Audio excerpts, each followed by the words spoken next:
Hello again YouTube, this is Pure230688 aka BW Angelos, and today I'll be bringing you a 2v2 online commentary battle on the Provence map. This is in two parts. Part 1 will be showing how to just be explaining tactics really. The overall battle will be showing you how to take the hill, again from a different point of view. Instead of trying to lure them off the hill, this battle will be focusing on how to defeat static hill campers. Okay, so my ally is BW Knight, and my enemies are here. One of them is playing as Great Britain, one of them is playing as the USA. Knight is playing as the USA, and I'm playing as Prussia. This battle took place 2 months ago, and I just never got around to uploading it. It's with one of my old Prussian builds where I have no light cavalry. Now, I initiate the battle by going straight across the length of the map and send one lone skirmisher unit out on my left to start peppering his right flank. Okay, you can notice there's no sound. That's because there's no sound in this replay until the last 5 minutes. So you won't be able to hear any blood-curdling screams or gunshots until 5 minutes before the end. Don't blame me, blame CA. They hopefully will be fixing that in patch 1.4. If they don't, I will kill them all. Anyway, my skirmisher just push around on the left, and you can see I've started peppering his right flank, as I was saying. Now, firstly, you want to attack on this side of the hill because it's the flattest area. Do not attack up the central part because of the slope, and the fact he's deployed stakes makes it impossible anyway. You'll just get killed, especially if he melees you. You'll just die. So anyway, I send my skirmishers out. I send a small force out just to annoy him and harass him. Because when you do this sort of like skirmisher tactics, they do something silly like this.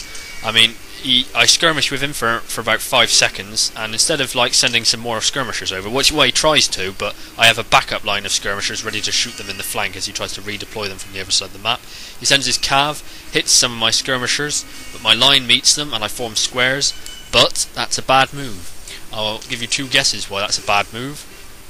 One, could it be that I'm Italian?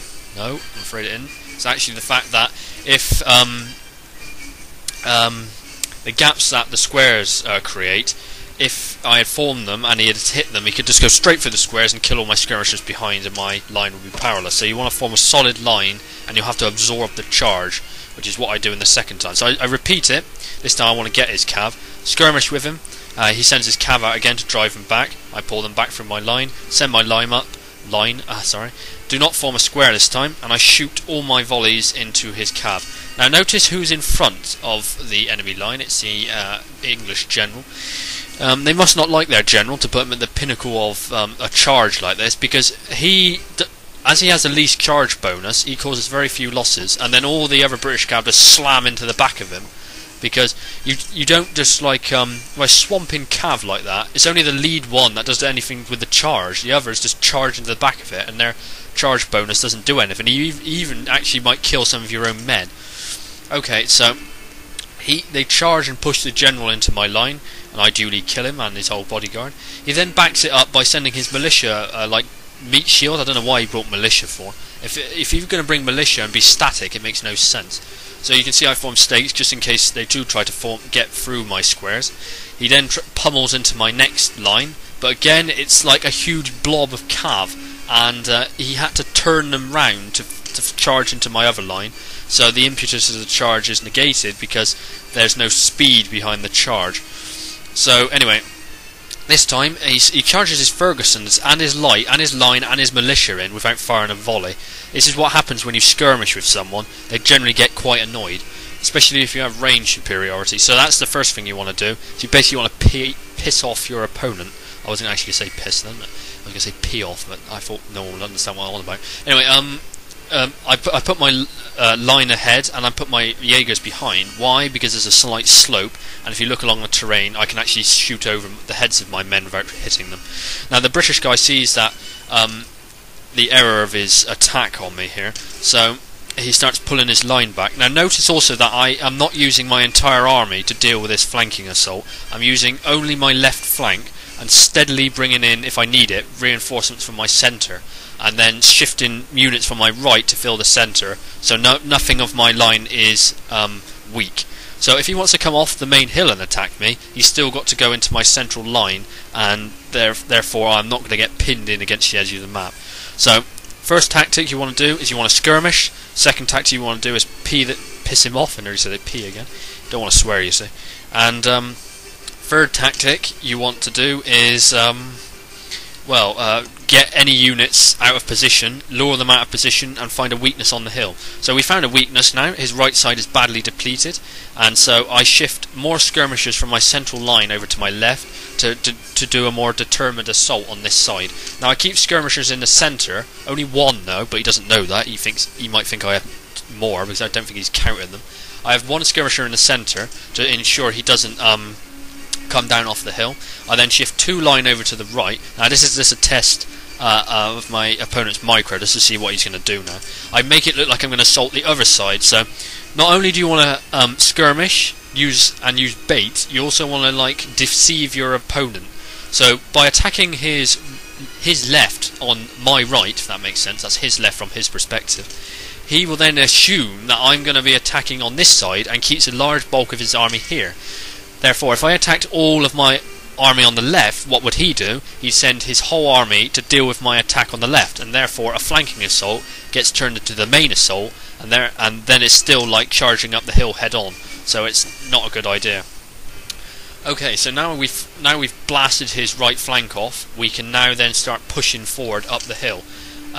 Once his right flank folds in like this, you can move your infantry up with relative ease. I've got my skirmishers ahead and I've got my line just behind. I pull my skirmishers straight back again because he starts shifting his line over to counter my attack.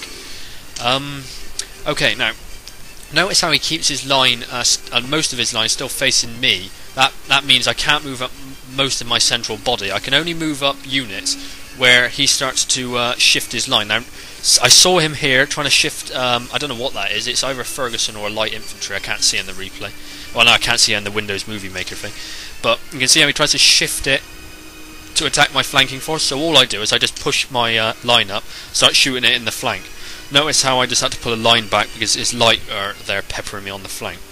So, I slowly turn my weak flanking assault, because it initially looks very weak, and he thinks to himself, well, I can deal with this with an equally sized force. You then start shifting more and more forces over slowly into this left attack, but keeping a substantial force in the middle to make him think that you still might attack the centre, which you will never do until he starts shifting forces to the left. So every time he shifts forces to the left, you want to attack him in the flank, but never attack him head on. That's basically the gist of what I'm trying to get over. I'm making that sound a lot more complicated than it needs to be. Anyway, you can see here where my men are still at a terrain disadvantage and are shooting most of their volleys into the ridge. So that's not good. I have to ensure I don't waste any more ammo, I shift a line up to flank his 2 line that are attacking my left flank, and I shift another line up to stop his Fergusons firing at me, and I keep a large portion of my infantry in front of him to ensure he doesn't turn too many of his units to face me. So it's all fakes and deceptions that will allow you to take this hill by brute force, if you must do it this way. Okay, you can see that I'm shifting my forces to constantly attack him on the flank as well. Now that's the best way of defeating hill campers, is by shifting large numbers of your troops to, well, not large numbers, but keeping a small force in front so he can shoot at it, and then moving the most of your forces around his flank. So he either has to turn to deal with your small force, or he has to deal with the flanking force. Whichever way he turns, he's going to get shot in the flank. Notice how the American's starting to shift forces over. He's planted a heck of a lot of stakes in the wood, and he's got quite a lot of long rifles to hold Knight back. That's why Knight's being a bit... well, that's why Knight's not in the picture at the moment. Okay, I get a bit ahead of myself, and I click an attack order on those Fergs, but the damn cowards run away, and so I get stuck in this British line nymph, and yeah, and those American Yankees, and everything, I get caught up in that. So that line nymph wavers and routes immediately. Okay, that's once. Yeah, I thought so. That's the end of part 1. Stay tuned for part 2 for the finale and with the main part of the battle.